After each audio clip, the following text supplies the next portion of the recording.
হ্যাঁ বলুন। আপনি একটু সরে দাঁড়ান। আপনি একটু সরে বসুন। আমার অসুবিধা হচ্ছে তাই বললাম। আমার সুবিধা হচ্ছে তাই দাঁড়ালাম। অসভ্য, সভ্য। ন্যাকামো, থামো। ইডিয়েট। ক্লেভার। আপনি কি ভদ্রলোক? আপনি কি ভদ্র মহিলা? আপনার সাথে কথা বলাই আমার ঘাট হয়েছে। আপনার সাথে কথা বলা আমার পুকুর হয়েছে। বাসের মধ্যে সিন ক্রিয়েট করবেন না। আপনি বাসের মধ্যে সিন ওপেন করবেন। দেখতে তো একেবারে ভিলে। আপনাকে দেখতে কি ডামরি হেলেন?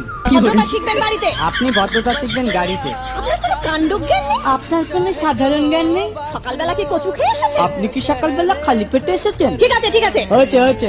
একটা মেয়ের সঙ্গে ঝগড়া করতে আপনার লজ্জা করে না? একটা ছেলের সাথে কথা বলতে আপনার ভয় করে না? কি আশ্চর্য, কি অপূর্ব। দেখুন ধৈর্যের বাঁধ ভেঙে যাচ্ছে। শুনুন, ধৈর্যের বাদ আমার শক্ত হচ্ছে। মুখ সামলে কথা বলবেন। আপনিও কথা ঠিকভাবে বলবেন। আপনি নামুন তো। আপনি উঠুন তো। ঝগড়া করা কি আপনার নেশা? ঝগড়া করা কি আপনার পেশা? এই কন্ডাক্টর, বাসটা বাঁধো, আমি সামনের স্টপেজে নেমে যাব। এই যে ম্যাডাম, নেমে তো যাচ্ছেন, নামটা বলবেন? অসভ্য।